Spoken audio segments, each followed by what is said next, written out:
capítulo 8, versículo 1 a 13.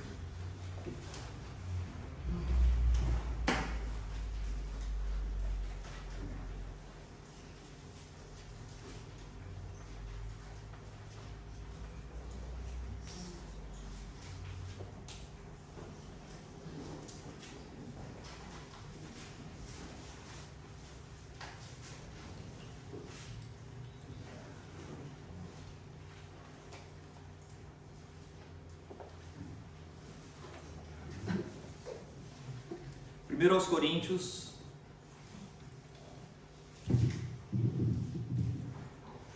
aos Coríntios, capítulo 8, versículo 1 ao 13.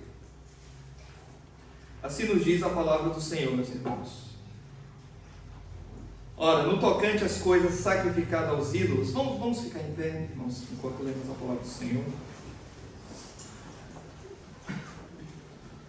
Ora, no tocante às coisas sacrificadas aos ídolos, sabemos que todos temos ciência. A ciência incha, mas o amor edifica. E se alguém cuida saber alguma coisa, ainda não sabe como convém saber. Mas se alguém ama a Deus, esse é conhecido dele. Assim que, quanto ao comer das coisas sacrificadas aos ídolos, sabemos que o ídolo nada é no mundo, e que não há outro Deus senão um só. Porque ainda que haja também alguns que se chamam deuses, quer no céu, quer na terra, como há muitos deuses e muitos senhores, todavia para nós há um só Deus, o Pai, de quem é tudo, e para quem nós vivemos, e um só Senhor Jesus Cristo, pelo qual são todas as coisas, e nós por Ele. Mas nem todos há conhecimento, porque alguns até agora comem no seu costume para com o ídolo coisas sacrificadas ao ídolo, e a sua consciência, sendo fraca, fica contaminada. Ora, o manjar não nos faz agradáveis a Deus, porque se comemos, nada temos de mais, e se não comemos, nada nos falta.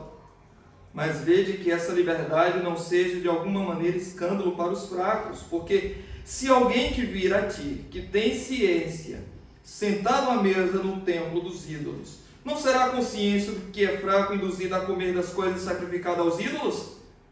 E pela tua ciência perecerá o irmão fraco pelo qual Cristo morreu. Ora, pecando assim contra os irmãos e ferindo a sua consciência fraca, pecais contra Cristo. Pelo que, se o manjar escandalizar o meu irmão, nunca mais comerei carne, para que o meu irmão se não escandalize. Os irmãos podem sentar. Estamos numa sequência de pregações, de sermões, na primeira epístola de Paulo aos Coríntios, e temos aprendido muito, irmãos, durante esse tempo. A última vez que ficamos aqui a ouvir a pregação e a participar da pregação, porque a pregação tem dois lados. Existe esse lado de cá, de transmissão da palavra, de preparação anterior, mas de pregação, de entrega da palavra. Existe esse lado aqui do púlpito, mas existe o lado daí também, que ouvir atentamente, se possível tomar notas, que se preparar durante a semana para a palavra, tá bem? Então, há dois lados na pregação, e quanto mais você usufrui destes dois lados da pregação, você apenas não assiste a pregação, você participa da pregação, é diferente. Quanto mais você participa e ouvindo isto, aplica para a sua vida e pratica aquilo que foi pregado, mais você se torna conhecedor, um conhecimento santificado daquilo que você ouviu, tá bem? Então, meus irmãos, nós falamos sobre o capítulo 7, na nossa última vez que estivemos a falar dessa carta aqui, que fala sobre casamento, divórcio, novo casamento, casamento com incrédulos, abandono do lar, várias questões relacionadas à família. E então chegamos aqui ao capítulo 8. O capítulo 8, Paulo ainda está respondendo determinadas questões levantadas pelos coríntios através de uma carta que chegou até ele, tá? E nós sabemos a pergunta que foi feita a Paulo, não porque nós temos a carta dos coríntios que foi enviada para Paulo. Nós sabemos o teor da pergunta que foi feita ao apóstolo, porque nós temos a resposta de Paulo em 1 Coríntios. Então, sabedores por esta carta daquilo que Paulo respondeu, nós podemos pressupor aquilo que foi perguntado, não é? É como se fosse, digamos assim, um telefone em que alguém está a falar próximo a você e você sabe o teu da conversa porque você só ouve o lado da pessoa que está a responder. Do outro lado, então, você pressupõe o que foi perguntado. 1 Coríntios é da mesma maneira. Várias questões foram perguntadas a Paulo sobre casamento, divórcio, novo casamento, sobre litígio entre os irmãos, não é? E várias outras questões. E então, meus irmãos, quando isso acontece, Paulo ele começa a responder aos poucos. E o capítulo 8 introduz uma nova série de respostas em Paulo, respondendo sobre liberdade cristã. Porque essa foi a pergunta, tá?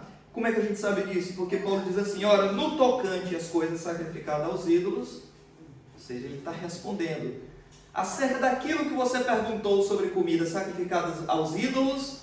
Então, este bloco, no tocante a alguma coisa, apresenta aí uma resposta, tá bem? Lá na frente ele vai fazer isso, do capítulo 2 ao capítulo 14, quando ele vai falar acerca dos dons espirituais. Era outra pergunta que os coríntios tinham. Posteriormente, em semanas futuras, veremos sobre esta questão. Mas aqui é no tocante às coisas sacrificadas aos ídolos, tá? E é importante, meus irmãos, nós entendermos o contexto histórico em que aqueles coríntios estavam envolvidos, porque era um contexto pagão, tá? E naquele contexto pagão, algumas pessoas ainda não tinham a sua fé muito amadurecida, o seu cristianismo muito robusto. Então eles creram em Jesus, eles amavam o Senhor, entretanto, eles tinham alguns escrúpulos relacionados a determinadas atitudes, para saber se aquilo era certo ou errado. E uma destas coisas era a carne que tinha sido oferecida no templo pagão, em que muitas vezes era disponibilizada para ser vendido no mercado. Como é que isso acontecia? Havia um templo pagão, né, tá? Em que as pessoas ali cultuavam vários deuses. Isso muitas vezes envolvia sessões de êxtase, as pessoas ficavam fora de si através da ingestão de muito vinho em homenagem ao deus Baco, tá? E havia também imoralidade sexual no meio desses cultos, porque havia prostitutas cultuais, tá? E a Dionísio, que é o deus do vinho, tá? É daí que vem a expressão bacanal, que é um culto religioso envolvido com imoralidade. Era isso que existia em Corinto.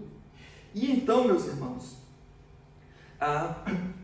no meio de toda aquela ação, alguém apresentava um sacrifício àqueles deuses. Às vezes a gente pensa que só os judeus é que tinham sacrifícios de animais, não é? No Antigo Testamento tinha, imolava-se ali o cordeiro, não é? Tinha pombas também para serem apresentadas, tá? No caso de pessoas que eram mais pobres. Enfim, em outras religiões também tinham isso, tá? Eles sacrificavam animais para os deuses, para Zeus, para Atenas, para Ártemis, enfim, e tantos outros. Acontece que agora um cristão, uma pessoa que saiu dessa religião aí pagã, ela sabia que aqueles animais que eram apresentados, e eram muitos animais sacrificados lá no templo pagão, a carne desse animal depois era vendida lá no comércio, no mercado, tá? Então era a carne de um animal que tinha sido sacrificado lá. Acabou o sacrifício, leva a carne lá para o açougue para poder ser vendida. Então esse era o contexto. E então veio uma pergunta a Paulo. Paulo, e no tocante a essa carne que foi sacrificada aos ídolos, que está lá no açougue, né, lá no talho para ser comprado, e aí, o que a gente faz em relação a isso? Mas além disso, havia algumas pessoas também que iam comer a carne lá. Tá? A carne era distribuída e vendida lá, a pessoa também comprava a carne lá e comia a carne nos festivais religiosos pagãos. Alguns cristãos iam comer aquela carne lá, porque carne de graça é boa, né? Carne de graça é mais gostoso, digamos assim. Então isso criou uma dúvida, porque havia pessoas que tinham, não, isso é muito sério, nós não podemos mexer nessa carne aí porque ela foi oferecida aos ídolos e tem coisa maligna ali no meio dessa carne. E outros diziam, não, não é isso. Pode comer à vontade, não se preocupe com sua consciência. Então tinha esses dois grupos na igreja de Corinto. Tá? E do versículo 1 ao versículo 3 e em diante, Paulo apresenta a doutrina da liberdade cristã, inspirada pelo Espírito Santo. Ele nos apresenta como nós devemos nos relacionar com essas questões complexas da vida cristã que envolve decisões morais. Na Bíblia nós temos coisas realmente que são corretas, coisas que são de fato pecaminosas, e tem coisas que nós nos perguntamos, e aí, isso é pecado ou não? Não é? Muitas vezes. Então, isso era uma das questões que foi perguntado a Paulo aqui. E então, a carne que foi oferecida aos ídolos, é pecado ou não, Paulo? Então, alguns coríntios perguntavam isso a Paulo, já dando a resposta. Você sabe quando a pessoa pergunta para o professor uma coisa em que ele já quer ouvir a própria resposta? Isso muitas vezes acontece na sala de aula, né? Ele quer ouvir, não quer tirar uma dúvida, ele quer ouvir que ele está certo, não é? E Paulo, quando faz isso, meus irmãos, no tocante a coisas sacrificadas a ídolos, do versículo 1 ao versículo 3, Paulo apresenta o fundamento da doutrina da liberdade cristã, nesses 3 primeiros versículos, em que ele vai desenvolver esse argumento a partir do versículo 4 em diante. E qual é o fundamento? O fundamento da liberdade cristã, de que você é livre para comer ou não comer uma coisa para a glória de Deus, tá? O fundamento disto, Paulo vai apresentar. Primeiro, versículo 1. O fundamento não é o conhecimento. Ele diz: no tocante às coisas sacrificadas aos ídolos, sabemos que todos temos ciência. Todos temos conhecimento. Sabemos que temos conhecimento. Aí ele diz: mas o conhecimento incha e o amor edifica. Então, o conhecimento acerca das coisas corretas, teologicamente idôneas, ortodoxas, o conhecimento teológico é importante para a liberdade cristã, porque é baseado naquilo que é certo que a gente vai tomar decisões, não é? Ou errado. Baseado naquilo que a gente conhece. Mas o conhecimento não é suficiente para a liberdade cristã. Tá? Meus irmãos, e nós temos vasto exemplo nas Escrituras para isso. Mas a gente não pode tomar decisões relacionadas à nossa vida cristã, principalmente relacionada a outros irmãos numa comunidade que nós estamos inseridos, simplesmente porque eu acho que aqui daria certo e pronto. Não é assim. O conhecimento não é o fundamento último, é muito importante, mas não é o fundamento último e principal da liberdade cristã. Tá? Os demônios, irmãos, eles conhecem muito da Bíblia. Os demônios, eles conhecem a Bíblia inteira, tanto porque já ouviram muitas vezes pessoas lendo a Bíblia no decorrer dos séculos. Os demônios conhecem a Bíblia porque são seres caídos e eles viram a Bíblia sendo escrita no decorrer dos séculos. E os demônios conhecem a Bíblia porque eles são seres espirituais inteligentíssimos, capazes de memorizar grandes porções, são muito inteligentes. Então eles conhecem a Bíblia mais do que eu e do que você. Mas o conhecimento que eles têm, meus irmãos, não tem de nenhum proveito. Então as decisões do cristão devem levar em conta o conhecimento, mas não somente isso, principalmente tratando-se de coisas relacionadas à liberdade cristã, do que fazer e do que não fazer, quando outras pessoas estão envolvidas aí também. Muitas pessoas arrogam-se, né, nessa questão do conhecimento, mas Paulo diz que o conhecimento insta.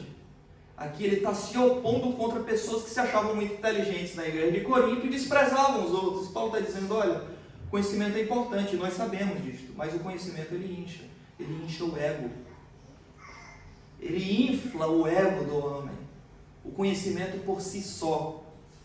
O conhecimento divorciado do amor, a qual ele vai tratar a seguir.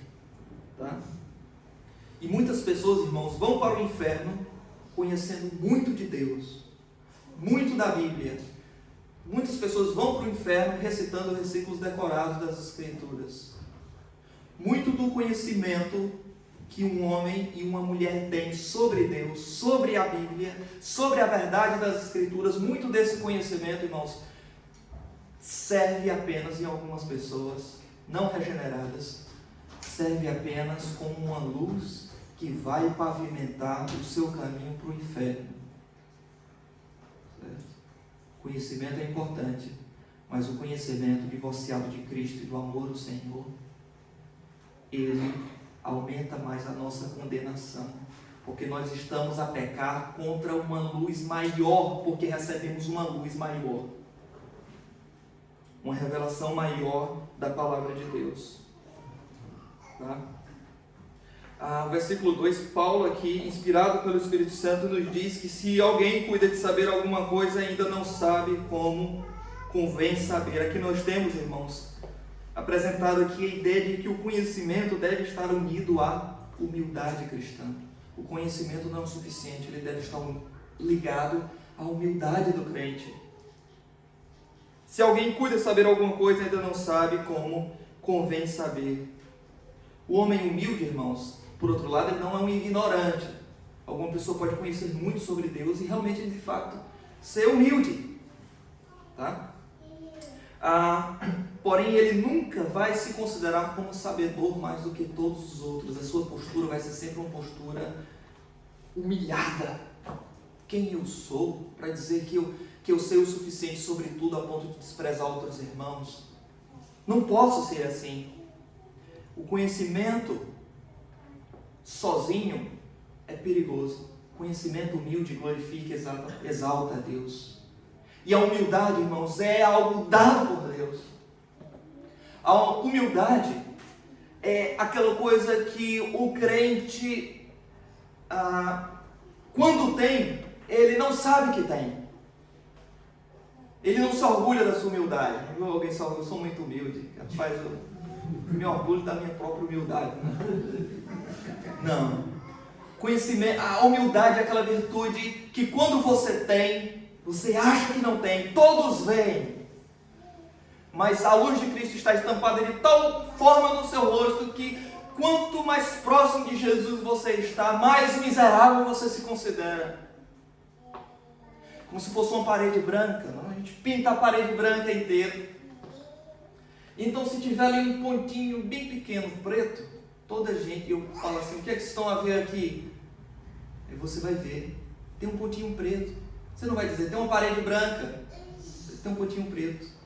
Quanto mais alguém se aproxima da pureza, da santidade, da piedade, quanto mais alguém de Cristo, alguém mais se parece com o seu Salvador e Mestre, irmãos, essa pessoa vai se considerar indigna, desgraçada, pecadora, mais do que os outros. E ela vai ver nela a sujeira e não a brancura. E todos vão olhar para ela e dizer, rapaz, você é uma pessoa muito parecida com Jesus. Ele vai dizer, não é porque você não me conhece, meu irmão. Se você me conhecesse, ele nunca vai se achar mais conhecedor, mais importante, mais intelectual, mais erudito que os outros. Ele sempre, à semelhança de Paulo, grande servo de Deus, santo, piedoso, que amava o Senhor, ele vai dizer, eu não sou apenas um pecador, eu sou o principal dos pecadores. E é assim que a Bíblia nos apresenta, irmãos. A vida do verdadeiro cristão regenerado, em que a humildade foi trabalhada, ele tem o seguinte pensamento, antes de eu ler minha Bíblia, eu sabia que era pecador. Mas quando eu comecei a ler a minha Bíblia, eu descobri que eu sou o maior pecador que existe. O mais infeliz entre eles. Por outro lado, o homem humilde, que tem esse conhecimento humilde, ele não vive na instabilidade, dizendo, não, eu nunca conheço, não sei direito as coisas. Ele não é inconstante acerca disso, é importante deixar isso bem claro, tá, irmãos? Porque essa ideia de que a pessoa diz, rapaz, olha, muito bom, o irmão explicou isso, agora eu estou a saber disso, o irmão explica muito bem. Ele não tem falsa humildade, não, eu não sei disso, não. Não é falsa humildade, é dizendo, toda a glória deve ser dada a Deus. O irmão vê isso, mas o irmão deveria ver falhas em mim também. Tá? Não devemos confundir humildade com a falsa humildade. Na verdade, o conhecimento atrelado à humildade é só esse tipo de conhecimento, irmãos. Só por causa desse tipo de conhecimento que Deus nos revelou as Escrituras, para que através da leitura e do estudo da Bíblia nós possamos conhecer e aproximarmos mais de Deus, a fim de nos parecermos mais com Ele, e isso é a piedade, a santidade aplicada ao conhecimento. E para que serve, irmãos, as Escrituras, se não para glorificar a Deus e nos levar à conformidade com seu Filho, nos parecermos mais com Ele? O servo de Deus, chamado João Calvino, ele disse da seguinte maneira: porque o fundamento do genuíno conhecimento é o conhecimento pessoal, relacional de Deus, o qual produz humildade e submissão a Ele, em sua palavra. Mais que isso, em vez de nos exaltar, este conhecimento nos lança totalmente ao pó da terra. Mas onde o orgulho se faz presente, ali não há nenhum conhecimento de Deus. Isto é verdade, meus irmãos. Só quando o amor de Deus é revelado no sacrifício de Cristo, e esta realidade governa aquilo que nós sabemos sobre Deus e sobre o mundo, é só quando a luz da obra de Cristo brilha sobre as nossas mentes, é que a verdadeira liberdade cristã poderá ser praticada. Se a obra de Cristo não brilha sobre aquilo que nós fazemos, e se ela não nos humilha, e se ela não lança a nossa boca ao pó da terra, temendo ao Senhor de toda a terra, de todos os céus, então, meus irmãos, aquilo que nós sabemos vai ser usado como testemunho contra nós, porque é um conhecimento sem amor. E é sobre isso que Paulo fala no versículo 3. Tá? A humildade é importante para o conhecimento, mas também, versículo 3, o amor é importante para o conhecimento. E aí sim, o conhecimento humilde e cheio de amor, com isto nós podemos praticar a liberdade cristã, tomarmos decisões corretas que glorificam a Deus e que edificam o próximo e que edificam o nosso irmão. Versículo 3. Mas se alguém ama a Deus, esse é conhecido dele. Tá? Conhecido dele. Segundo a palavra do Senhor aqui, meus irmãos, muitas coisas nós podemos conhecer, mas sem amor, o nosso conhecimento não vai ser suficiente. E esse amor aqui, irmãos, não é o amor que nós temos uns pelos outros, que é importante. Não é? E esse amor aqui não é um amor que nós temos por Deus sequer. Esse amor que Paulo fala aqui, inspirado por Deus, pelo Espírito Santo, no versículo 3, é o amor de Deus para conosco. Quando a Bíblia nos diz: quem nos separará do amor de Deus que está em Cristo Jesus, então começa a apresentar várias outras possibilidades. Será a angústia, a tribulação, a espada, o frio, a nudez? Estou certo de que nada, nem qualquer outra criatura poderá separar do amor de Deus que está em Cristo Jesus. Esse amor que Paulo nos apresenta na sua carta, em que o crente está unido com Deus, não é o amor que você tem por eles, é o amor que Deus tem por você, através de Cristo. Porque o amor que você tem pelo outro é um amor fraco, frágil, se acaba logo na primeira ou segunda decepção. E o amor que você tem por Deus é um amor falho também. Quantas vezes nós não falhamos no nosso amor para com Deus, e diariamente, não é, meus irmãos? Então o fundamento da vida cristã de alguém não pode ser o nosso amor para Deus nem para com o próximo. É o fundamento inabalável, inquebrável, indescritível, insondável de Deus para com os homens, o amor eterno. Como ele disse no profeta: com amor eterno eu te amei e com benignidade te atraí.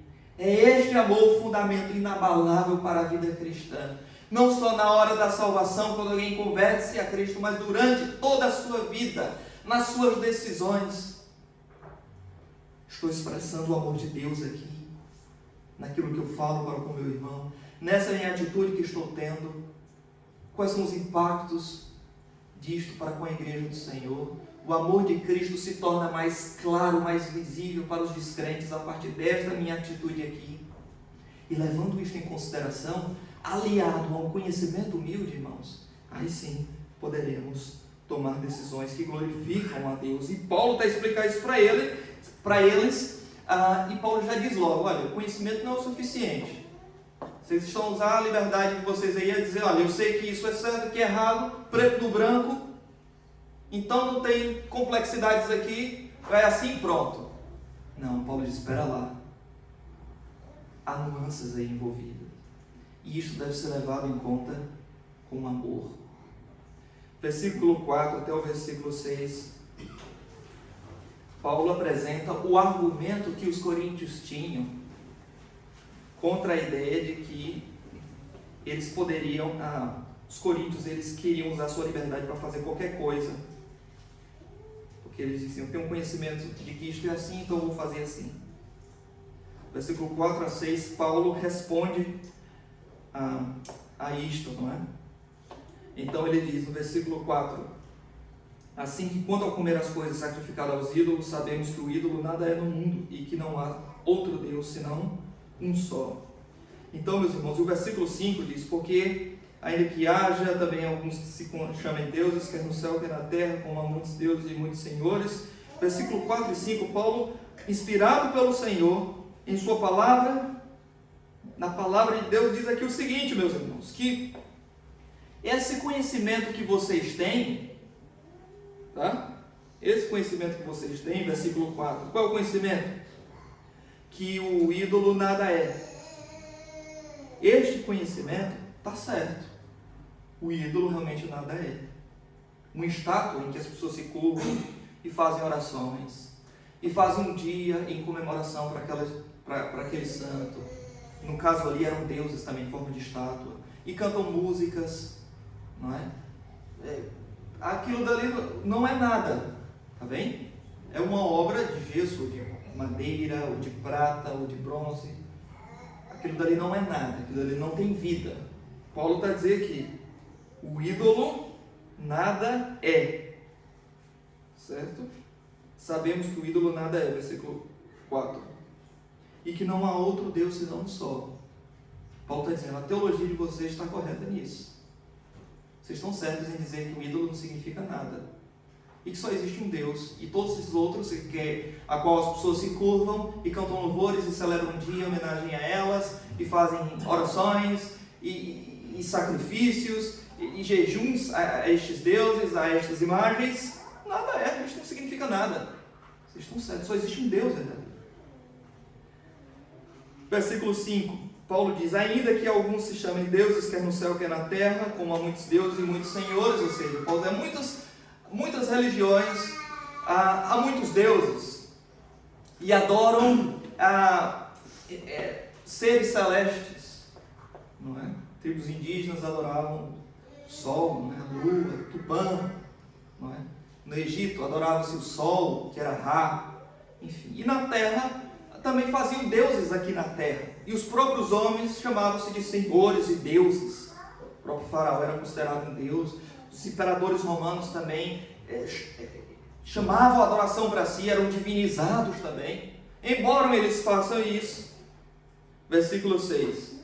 Todavia, para nós há um só Deus e Pai, de quem é tudo, e para quem nós vivemos, e um só Senhor Jesus Cristo, pelo qual são todas as coisas, e nós por Ele. Embora essas pessoas façam isso, e considerem eles como deuses e Senhor da vida e da morte.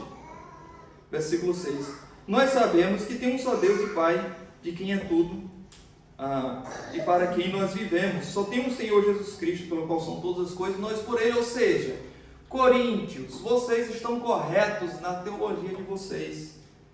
Paulo não vai corrigir a teologia dos coríntios aqui, tá, irmãos? Paulo vai endossar aquilo que nós chamamos de monoteísmo do Antigo Testamento, que está certo. Deuteronômio 6, 4, não é? Ouve, Israel, o Senhor teu Deus é o único Senhor. Realmente só existe um Deus.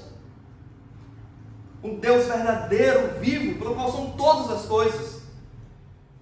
E os coríntios aqui estavam certos em dizer, Paulo, o ídolo nada é, só existe um Deus verdadeiro. Tá? E Jesus Cristo, aqui também é chamado de Senhor. Se existe só um Deus e Senhor, e Jesus Cristo é chamado de Senhor, então Jesus Cristo também aqui é chamado de Deus, para o qual são todas as coisas. Ora, se todas as coisas são para Deus, mas aqui o texto está dizendo que todas as coisas são para Jesus, então Jesus é Deus. Esse texto aqui, ele também está falando da doutrina da Trindade, tá? E da divindade de Jesus, que Jesus é Deus. Os coríntios aqui, esses coríntios aqui, irmãos, eles tinham uma teologia certinha. eles se achavam também senhores do saber. E baseado nisto, eles tomavam determinadas decisões apenas com base no seu conhecimento, sem levar em conta o amor e nem a humildade cristã. Tá? Então, no versículo 7 a 13, nós temos, entretanto, a resposta de Paulo. Tá? Porque a questão era: Paulo, eu posso comer a carne sacrificada aos ídolos? Eu perguntei, mas eu mesmo respondo. Por quê? O ídolo não significa nada, em primeiro lugar, e em segundo lugar, só existe um Deus verdadeiro. Então posso ir lá ao pé do altar pagão e comer aquilo dali, nas festas deles, posso estar presente, participar daquilo dali e comer, ou posso comprar carne sacrificada no mercado, sacrificada a Zeus, a Atenas, a Artemis, enfim, qualquer deus pagão, e está tudo bem, só existe um Deus verdadeiro, que é o Senhor, e o ídolo não significa nada. Paulo agora, depois de ter concordado com a teologia deles, do verso 4 ao verso 6, verso 7 até o verso 13, Paulo vai responder de que esse pensamento aí não se resume na verdade total. Porque embora isto esteja correto acerca da pessoa de Deus, da divindade de Cristo, que só existe um Senhor, um só Deus, e os ídolos nada são, entretanto existem outras questões que devem ser consideradas além deste conhecimento. E no versículo 7 ele vai dizer quais são estas outras coisas. Versículo 7 ele diz: mas nem em todos há este conhecimento. Paulo vai dizer: você conhece isso, você é um cristão maduro porque percebe estas coisas. Mas nem toda a gente na igreja é como você. E nem todos há este conhecimento. Tá? Ou seja, irmãos, nem todos os crentes numa igreja têm familiaridade com verdades teológicas que um cristão maduro teologicamente tem.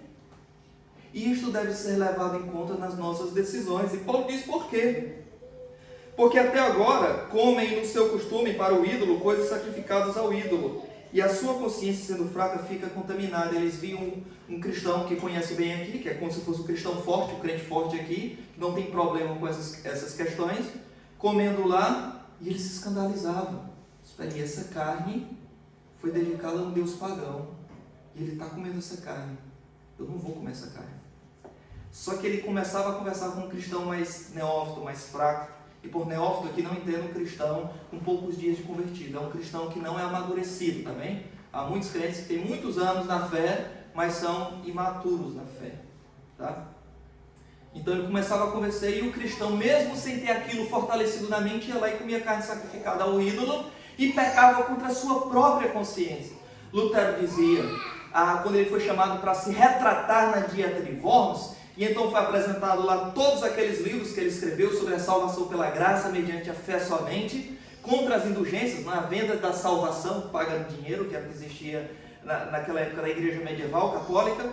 E Lutero escreveu muitos livros contra aquilo dali. Um dia ele foi chamado para se apresentar e foi dito: Lutero, você escreveu esses livros aí contra a igreja medieval, a igreja católica? Ele disse: escrevi estes livros e mais alguns.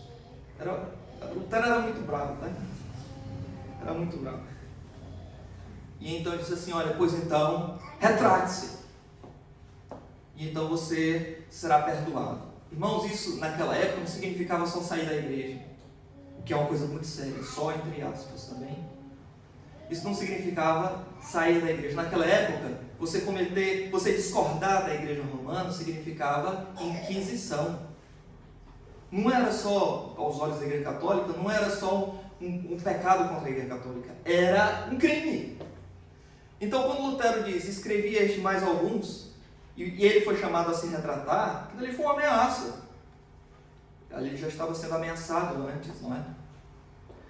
E então ele foi dado um tempo para ele pensar, e ele começou a pensar, e depois ele voltou, e ele disse: não me retratarei, porque não é correto e nem seguro um homem ir contra a sua própria consciência, a não ser que seja-me provado pela razão e pelas sagradas escrituras de que eu estou errado, aqui eu fico, não me retrato. O que Lutero estava a dizer aí? É que é perigoso um cristão ir contra a consciência, porque Deus nos deu a consciência como um sinal vermelho, que aponta quando nós estamos errados, e nós devemos ter cuidado em casos de consciência. Quando a luz começa a ficar amarela, depois vermelha, pare, porque Deus está agindo na sua consciência. É claro, a consciência ela precisa ser ensinada, tá bem?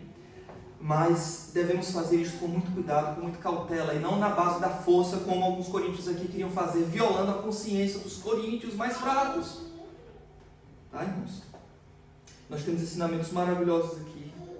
Além disso, no versículo 8 e versículo 9, ele diz: o alimento não nos faz agradáveis a Deus, porque se comemos, não temos nada demais, e se não comemos, nada nos falta. O que Paulo quer dizer? O problema não está na carne que foi sacrificada. O problema está no tipo de liberdade cristã que você tem, que pode ferir a consciência do seu irmão. Certo? O problema não está na carne, está na sua atitude. Conhecimento sem humildade e sem amor. Versículo 10 e 11. Porque se alguém te vir a ti, que tens conhecimento, sentado à mesa do templo dos ídolos, não será a consciência do que é fraco induzido a comer as coisas sacrificadas aos ídolos? Ou seja, ele vai querer imitar o exemplo e a sua consciência vai ser maculada. E então, meus irmãos, quando uma consciência ela é maculada, há muito perigo aí. A Bíblia fala, por exemplo, de consciências cauterizadas, consciências insensíveis. Quando você fala, já não tem mais nenhum retorno do lado de lá. A pessoa considera aquilo dali como nada. E é muito perigoso alguém ir contra a sua própria consciência. E esses coríntios estavam levando irmãos mais fracos a tropeçarem na fé. E versículo 12 e 13 nos diz: ora, pecando assim contra os irmãos e ferindo a sua fraca consciência, pecais contra Cristo, pelo que, se o alimento escandalizar o meu irmão, nunca mais comerei carne, para que o meu irmão não se escandalize. O que isso significa? Não é que Paulo estava dizendo que nunca mais vai comer carne, ele está colocando aqui uma hipótese. Se o que você faz leva o seu irmão a pecar contra a consciência, Paulo diz: isto é pecado não só contra o seu irmão, você peca contra Cristo. Quando você peca contra a consciência fraca de um irmão na fé, você não está pecando só contra ele, você está pecando contra a obra de Cristo por ele, porque o texto bíblico aqui nos diz, versículo 11, que por causa do teu conhecimento, perece o irmão fraco pelo qual Cristo morreu. Então, se Cristo ele se entregou na cruz, em sofrimento, em tormentos, pelo cristão mais fraco que existe na igreja, por que você não pode abrir mão de comida por causa dele? Você está, na verdade, zombando da obra de Cristo. Tá bem? É isso que a Bíblia explica. Algumas aplicações aqui, meus irmãos. Minha primeira aplicação nesse texto é que esse texto nos ensina para nós nos afastarmos dos irmãos orgulhosos, que se acham muito conhecedores, mas que desprezam os irmãos mais simples e mais fracos. Meus irmãos, nós devemos ter cuidado com irmãos que não têm o conhecimento muito amadurecido para determinadas coisas na fé cristã. Talvez ou porque nunca teve oportunidade para poder desenvolver melhor determinados assuntos. Enfim, qualquer que seja o motivo, há muitos irmãos muito escrupulosos e que temem tomar determinadas atitudes. E nós não somos autorizados, não podemos violar a consciência desse irmão. Vai lá, vai ter problema não, a gente não pode fazer isso. Tem cuidado, a gente tem que ir com paciência, com amor, ensinando e esperando o tempo certo, que Deus vai trabalhar naquela consciência. Tá, irmãos? Deus é o Senhor das consciências, não é você, não sou eu. Tá bem? Então, se você é assim, ou você conhece alguém que é assim, se afaste dessa pessoa, porque ela tem um conhecimento soberbo. Ela tem um conhecimento não santificado, um conhecimento dos demônios, um conhecimento que leva a mais iniquidade, um conhecimento, como diz Paulo, que incha, um conhecimento que inflama o ego, certo? E é um conhecimento que vai servir de testemunha contra ela no dia do juízo final. Não se torne cúmplice de outras pessoas que são orgulhosas. Tá, meus irmãos? E a você mesmo, se você é assim, tenha calma, tenha paciência para com irmãos mais fracos, mais frágeis na fé. Agora, a minha outra aplicação é que o cristão imaturo deve crescer no conhecimento bíblico, conhecimento doutrinário, a fim de não permanecer para sempre na imaturidade, cheio de superstições e crendices desnecessárias. A outra aplicação aqui é que é para o cristão imaturo. Dificilmente alguém entre nós vai se considerar como um cristão imaturo. Mas nós devemos pensar bem nisso. Nós temos imaturidade na nossa vida cristã. Devemos sempre considerar isso. Tá, irmãos?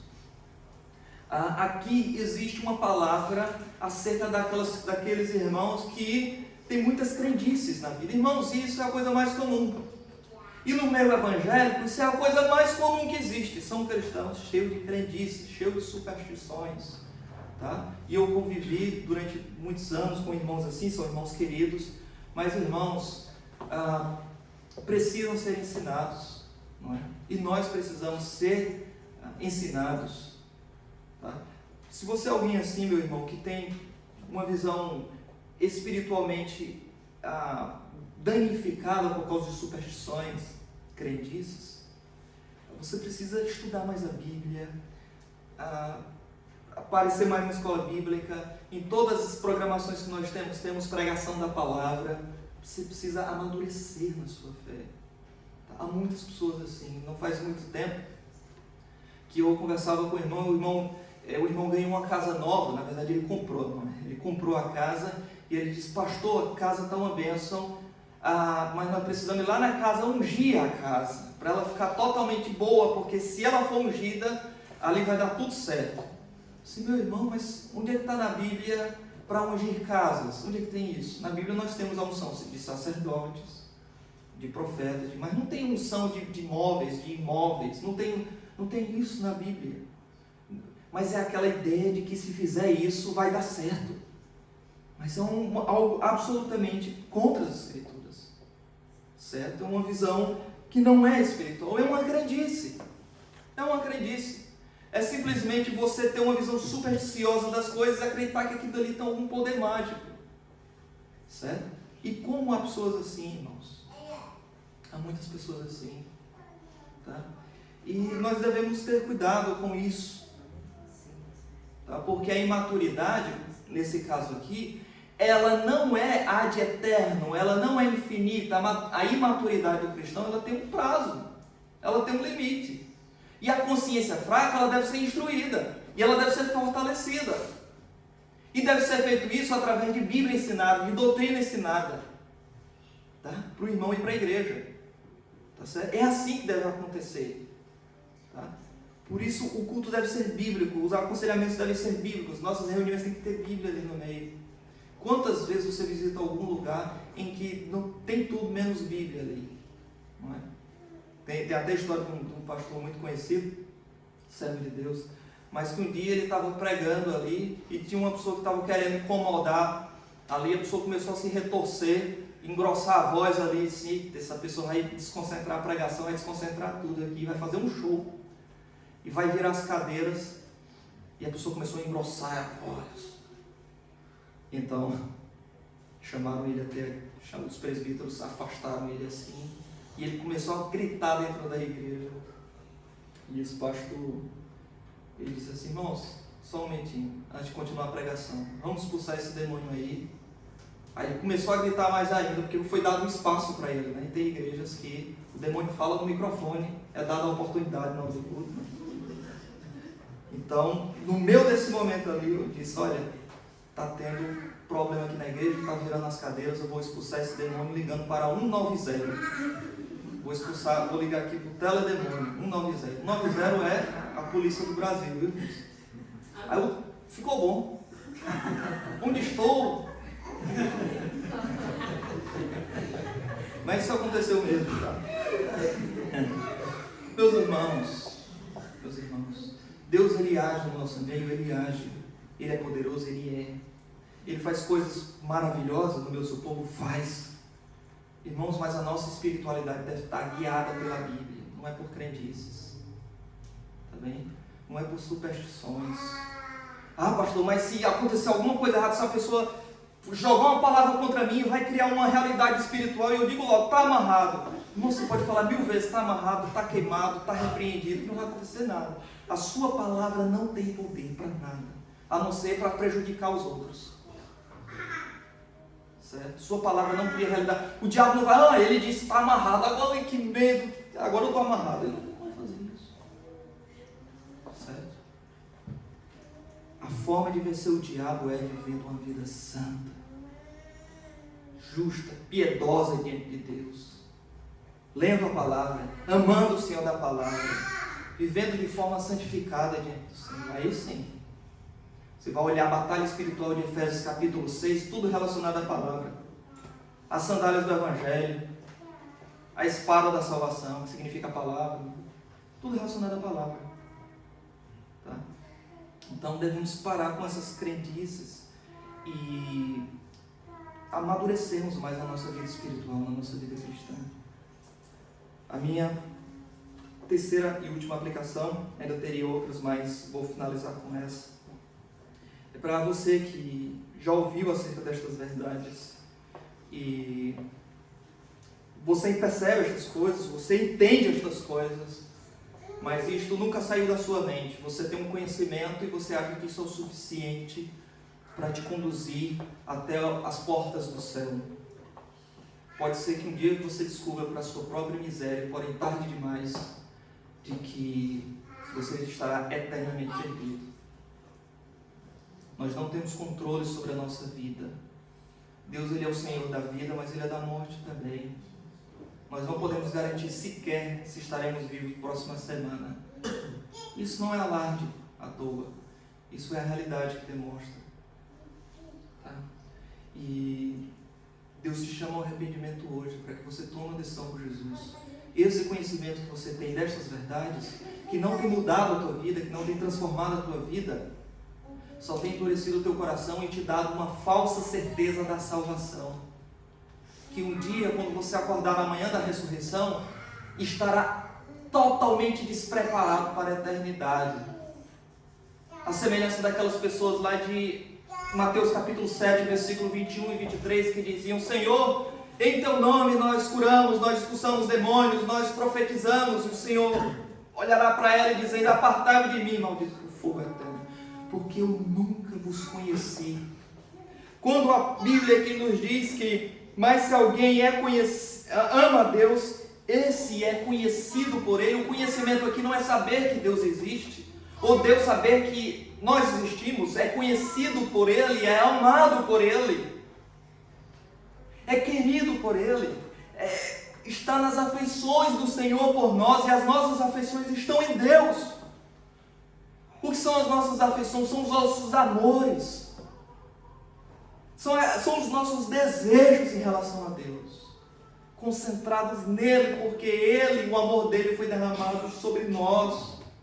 E se você não tem isso na sua vida ainda, e você tem vivido uma vida de pecado, demonstrando sem nenhuma evidência palpável, verdadeira, genuína, de que Deus transformou a tua vida, esse conhecimento de nada te servirá beneficamente. Pelo contrário, vai ser pior. Sobre esse texto de Mateus 7, 23, em que o Senhor diz: então lhes direi explicitamente, nunca vos conheci.